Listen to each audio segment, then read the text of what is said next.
Hello बच्चों, let's read the question. The question says that every series of hydrogen spectrum has an upper and lower limit in wavelength. The spectral series which has an upper limit of wavelength equal to 18752 angstrom is Balmer series, Lyman series, Paschen series and Pfund series. तो देखो बच्चों, सबसे पहले की concept है हमारे पास, that is spectral series,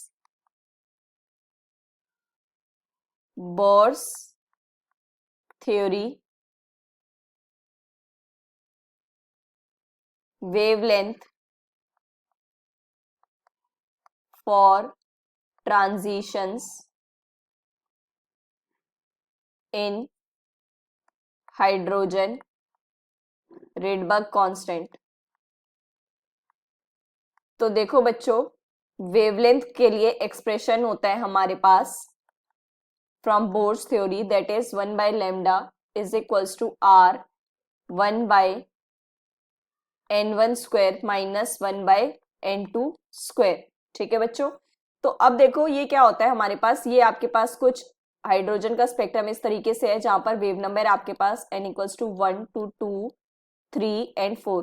तो जब आपके पास ट्रांजिशंस होते हैं, अब ये 1 to 2 हमने लिया है तो इसका मतलब 2 से 1 में ट्रांजिशन हुआ है, क्योंकि देखो हाइड्रोजन एटम के लिए बोर्स मॉडल से आपके पास एनर्जी आती है that is -13.6 divided bye n square electron volt. ये होती है हमारे पास n वेव नंबर जहां पर आपका अकॉर्डिंगली है. अब अगर ट्रांजिशन आपके पास that is E2 minus E1 हो रहा है, सो ये आपके पास माइनस साइन की वजह से कितना हो जाएगा, that is 13.6 divided by 1 by n1 square minus 1 by n2 square, right. तो ये आपके पास ये कुछ इस तरीके से आएगी. तो अब देखो ये होती है एनर्जी.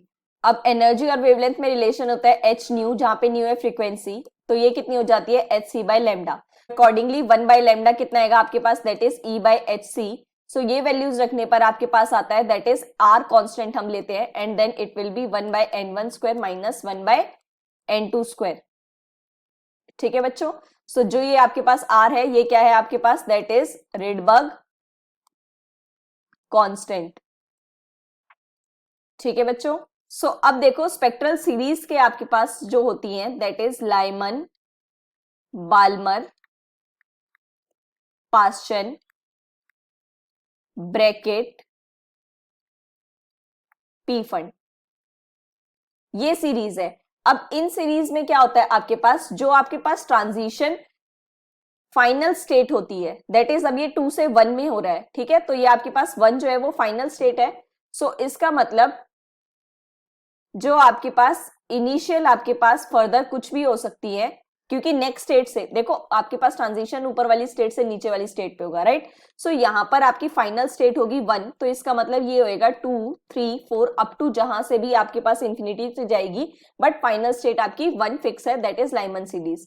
और बाल्मर के लिए आपके पास that is 2, this is 3, this is 4 and this is 5. So further ये शिफ्ट होती चली जाएंगी, दैट इज यहां से हो जाएगी ये 3 4 से इंफिनिटी एंड यहां से ये हो जाएगी 4 5 से इंफिनिटी एंड ये हो जाएगी आपके पास 5 6 से इंफिनिटी, क्योंकि ट्रांजिशन आपका दैट इज अपर लेवल से लोअर लेवल पर आएगा, राइट. और ये हो जाएगी आपके पास 6 to 7 एंड फर्दर इंफिनिटी.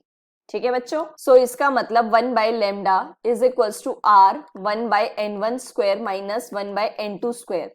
अगर ये हम कंपेयर करते हैं, सो यहां से देखो आपके पास 1 by n1 square minus 1 by n2 square is equals to 1 by lambda R. और ये वैल्यूज रखते हैं वेवलेंथ, क्योंकि हमें कितने गिवन है, दैट इज 18752 एंगस्ट्रॉन है, that is 10 raise to power minus 10 and Rydberg constant की value that is 1.097 into 10 raise to power 7. So ये सॉल्व करने के बाद आपके पास आता है दैट इज 7 बाय 144. सो अब अगर हम कंपेयर करें, सो n1 एंड n2 ऐसा क्या ले हम, राइट, जहां पे ये क्या है आपके पास, दैट इज ये है आपके पास इनिशियल स्टेट 1 एंड 2 कंपेयर करें और ये फाइनल स्टेट. ठीक है, तो कंफ्यूज मत होना, 1 2 मतलब कि जो आपके पास फर्स्ट स्टेट से फाइनल स्टेट में आता है. ठीक है, सो ये है आपके पास फर्दर. तो अब अगर हम ऑप्शंस के according Balmer, Lyman, Paschen, Pfund, so यहां पर देखते हैं. सो जो आपके पास होगा that is 1/3 square minus 1/4 square, right, क्योंकि जस्ट हम up to 1 level, upper limit का क्या मतलब है, अप टू 1 लेवल जो आपके पास सबसे इस तरीके से आएगी, ठीक है। सो एलसीएम लेने पे होगा, that is 9 into 16 and this is 16 minus 9, सो ये आएगा आपके पास, दैट इज 7 डिवाइडेड बाय 144। सो ये that is left hand side आपके पास राइट हैंड साइड के इक्वल आ रही है, राइट। सो अब देखो, अगर फाइनल आपके पास 3 है और ये 4 वाली है, सो इसका मतलब आपके पास पार्शियल सीरीज, सो इसका मतलब आपके पास पार्शियल सीरीज करेक्ट है, and that is the final answer, and that matches C option. Hope you understand it well. Best of luck. Thank you.